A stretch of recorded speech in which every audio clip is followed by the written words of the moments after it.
네, 안녕하세요. 상쾌한 배변 배진성 변호사입니다. 네, 오늘은 제가 굉장히 좋아하는 선수인 김하성 선수에 관한 얘기를 나눠보려고 하는데요. 맞았다는데 또 반대쪽은 아니라고 하더라고요. 법적으로는 어떻게 흘러갈지가 좀 궁금해서.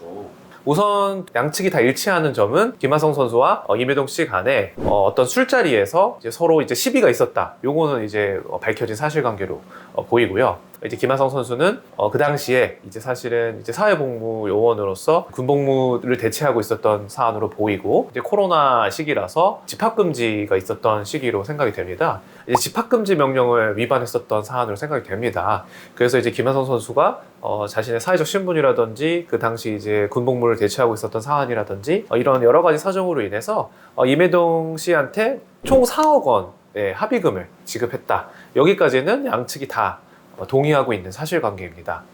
그렇다면 이제 어느 부분에서 이제 양측의 주장이 갈리느냐? 네, 우선 첫 번째 쟁점은 임혜동 씨를 때린 게 폭행이 맞냐? 그리고 그 폭행으로 인해서 사실은 4억 원이라는 합의금을 주는 것이 정상적인 사안이냐? 이게 좀 먼저 쟁점이 될 것 같은데요.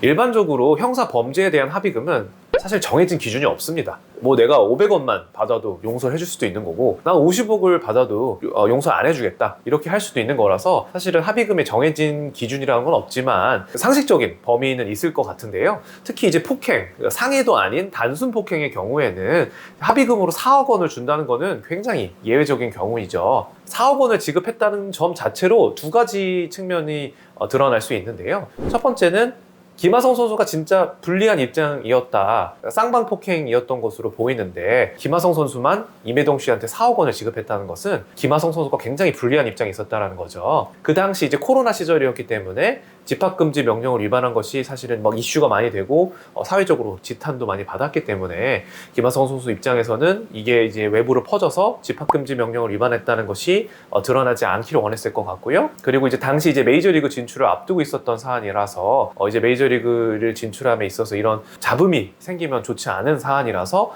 사실은 김하성 선수가 4억 원이라는 거금을 임혜동 씨한테 합의금으로 지급한 것으로 보입니다.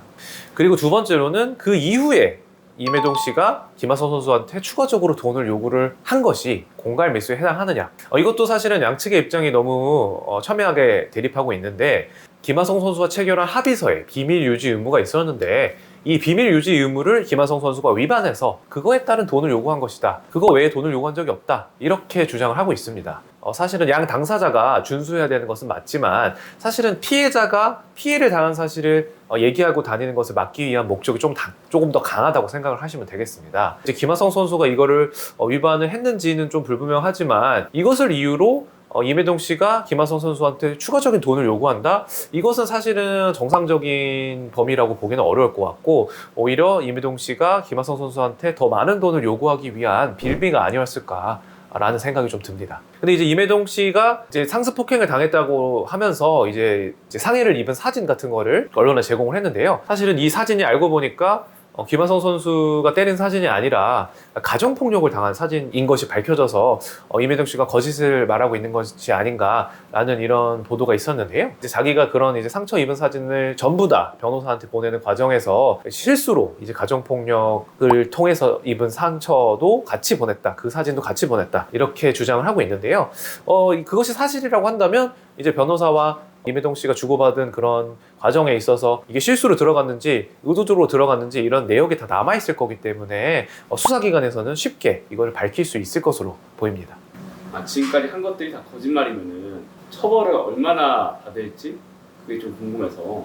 네, 그 임혜동 씨가 언론에서 밝혔던 상습 폭행이나 이런 것이 거짓이라고 한다면 사실은 이제 김하성 씨가 지금 추가로 고소한 허위사실 적시에 의한 명예훼손이 충분히 성립될 수 있을 것 같고요. 이제 반대로 이제 사실은 김하성 선수가 임혜동 씨한테 거짓으로 얘기를 한 점이 있다라고 하면은 그것도 이제 허위사실 적시에 의한 명예훼손이 해당할 여지가 있었는데, 사실은 김하성 선수 측에서는 임혜동 선수의 이름이나 이런 걸 밝히지 않았습니다. 명예훼손이 성립하기 위해서는 특정성이 성립을 해야 되는데 그런 부분에 있어서 김하성 선수는 특정을 하지 않았기 때문에 죄가 성립된다고 보기는 어려울 것 같고, 오히려 이제 임혜동 씨 측에서 내가 이제 그 당사자이다 라고 밝히고 이제 이런 언론 플레이를 했기 때문에 임혜동 씨 측에서 이런 잘못된 거짓을 얘기를 했다, 그러면 이제 명예훼손이 성립될 가능성이 있을 것 같습니다.